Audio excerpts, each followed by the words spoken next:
So the easy share, the lack of DVD Studio Pro, some color correction things, which we'll show you in a minute. Those seem to be my first impressions, but I'm going to turn it over to Mike now, who, he spent a lot more time editing, and so we'd like to get his take on it. Mike, what did you notice initially from the Final Cut Pro X release? My first initial, not very pro.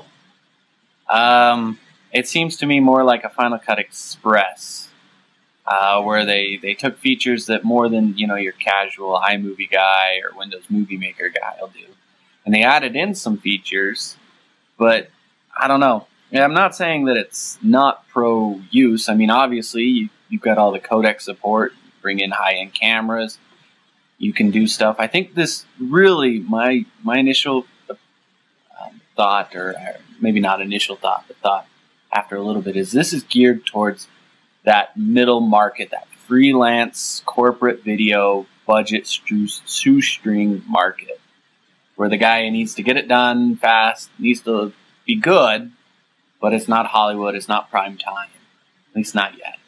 That's my initial thought, is that's that market, that middle end. We need to get stuff, and it needs to look good. Okay, so let's talk about some of the high-end features that are missing. And while you think about that for a second, what you're seeing right now is me trying the color match feature, which is something that Mike and I saw at the NAB meetup that I was actually quite excited about. If you have a clip with color that looks fantastic, well then let's match another clip and make it look equally as fantastic. Well, today I was sorely disappointed when I tried the color matching. It didn't work as smooth as it did at the meetup, and the results that I got were actually very disappointing. So color match might not be a feature that we're going to be using anytime soon. Neat idea. Maybe they'll be able to make it work better in the future. Also, you see the magnetic timeline in action there. That is something that I'm very excited about.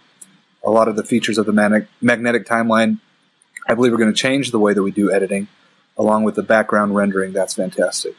And if you can see that piece of video, I just want you to notice how terrible the color turned out when we tried to match another clip. Or also the auto enhance. I was hoping that it'd be closer to something that Apple's done in iPhoto, where their auto enhance is actually quite impressive. But the Final Cut auto enhance, as you can see here, not very impressive. So Mike, what pro features are we missing out on? Some of the major features, it looks like, is the ingest and export to tape, using time code and Sony's RS422 protocol. Looks like you can do some exporting using FireWire, little things like that. Now, is that housed inside Apple Final Cut X here, or do you have to use some kind of third-party application to export with FireWire? It looks like it might be in there. I haven't played with it yet, but from what I've read, it's in there. Some other weird things, though. No external video support, so we can't hook up an external monitor and view our stuff there, which for any editor who's worth his salt relies on that monitor, because that shows them what it really looks like. My biggest fear at the NAB meetup that we went to is multi-clip editing. We do stuff with 6 cameras, 9 cameras, and we want to be able to edit them all together. Well, no multi-clip editing in Final Cut X. That's my big gripe. Yeah, we hope this isn't Apple falling on their face. Now, obviously, the external monitor, that's a pretty big deal. I don't know, as you're making decisions for your organization, do you see this as something that's going to take you away from Final Cut? Are you going to keep using Final Cut 7? Is it time to start thinking about Avid, or, what are your thoughts? Well, it's 3 hours in since we've been playing with it, so don't want to make too many rash decisions. It sounds like Apple's committed to updating. This is their first version. Hopefully, as we get new updates, hopefully in a couple of weeks, maybe they sent this out so they can get all of our reaction, and then they know, okay, these are the things we need to put in ASAP. If they do that, then we should be good. If they don't, and Apple really did miss the boat, then yeah, we may have to look what we do. I mean, we're geared here for certain things, so we need to have those workflows.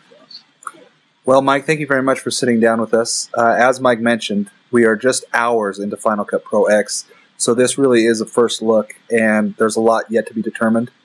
And you'll be happy to know that there are just tons of cheesy transitions built right in. So Yes, star wipes galore. yes, if you wanted more cheesy transitions, or you wanted the transitions from iMovie and Final Cut, today is a day to be celebrated.